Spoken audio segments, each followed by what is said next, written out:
অনেক সুন্দর। যাই হোক, সকলকে অনেক অনেক ধন্যবাদ।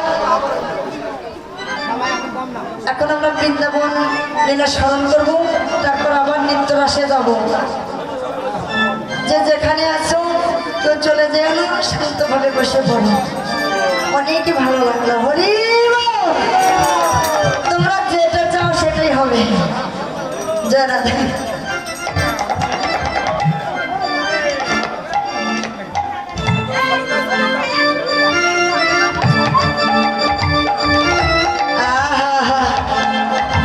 কেমন আশপাশে খেলবে। হরি বল। ওমা গল্প হচ্ছে, দেখি জয়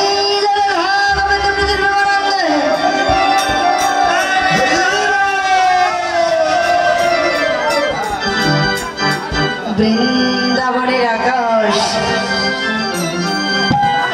আকাশ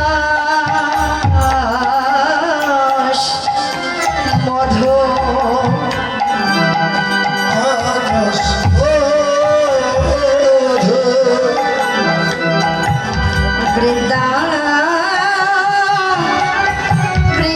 বৃন্দাবনের বাতাসে মধু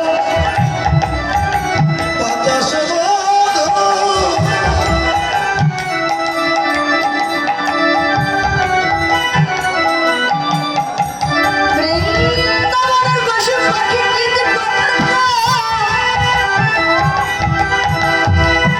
আকাশ বাতাস ভুলি কোনদিন বর্ষ সবাই মধু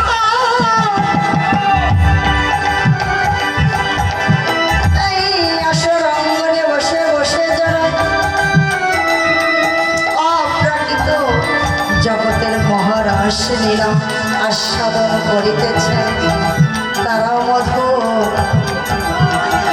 তার মধ্যে আমার রাধা গোবিন্দের লীলা যেন মধুর হয়ে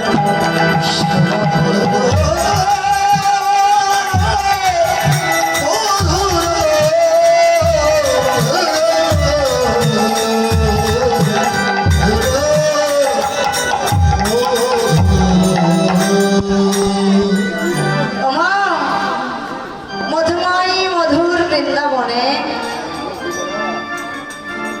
ব্রজের গোপীগণ তারা শ্রীনন্দীর নন্দনকে প্রতিরূপী পাওয়ার জন্য 1 মাস কাত্যায়নী ব্রত করেছিলেন। তারা যমুনার ঘাটে গিয়ে ধুলি কণা নিয়ে গোবিন্দের মূর্তি অঙ্কন করে গোবিন্দের চরণে পূজা করে আর প্রার্থনা করে, দয়াময় আমরা যেন তোমাকে প্রতিরূপে লাভ করিতে পারি। কার কাছে প্রার্থনা করলেন? যোগমায়ার কাছে, মা কাত্যায়নীর কাছে। যা দেবী সর্বভূতেষু শক্তিরূপেণ সংস্থিতা নমস্তস্যৈ নমস্তে